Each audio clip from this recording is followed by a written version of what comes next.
భగవద్గీత నుంచి మన ఈ విష్ణు సహస్రనామాల నుంచి ఒక బ్యూటిఫుల్ లిపిస్తారు. ఎత్ర యోగీశ్వర కృష్ణ ఎత్ర పార్థో ధనుధర ఎత్ర శ్రీ విజయో భూతిరువా నీతిర్మతిర్మమ. అంటే యోగీశ్వరుడైన కృష్ణుడు, ధనుర్ధారి అని అర్జునుడు, వీళ్ళిద్దరూ కలిసి ఏకరథంపై ఏక లక్ష్యంపై బయలుదేరిన చోట శ్రీ విజయం. శ్రీ అంటే ధనం, విజయము గ్యారంటీగా ఉంటాయి. ఓకే. అంటే యోగీశ్వరుడైన కృష్ణుడు, ధనుర్ధారి అని అర్జునుడు ఇద్దరు ఏకరథం మీద పోవాలి. మళ్ళీ ఇడివిడిగా పోతే కుదరదు. ఓకే.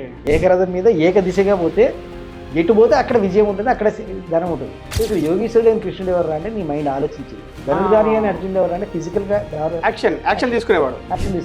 అంటే నీ ఆలోచన నీ యాక్షన్ రెండు ఏకమై ఉండాలి, అలైన్ అయి ఉండాలి. ఓకే. అంటే నువ్వు ₹1,00,00,000 సంపాదించాలి నువ్వు అనుకుంటున్నావు, నీ యాక్షన్స్ అడుగు తినే యాక్షన్స్ ఉన్నాయి. కరెక్ట్. సో అది మ్యాచ్ అవ్వదు. సో రెండు మ్యాచ్ అయ్యి కనుక నువ్వు కరెక్ట్గా దాని మీద వెళ్తే అక్కడ విజయం ఉంది, ధనం ఉంది, సంపద ఉంది అని ఎప్పుడు 6,000 సంవత్సరాల నాడే చెప్పారు. ఇప్పుడు నీ కొత్తగా లా ఆఫ్ అట్రాక్షన్ 2007 వెస్టర్న్ చెప్పేది ఏంది?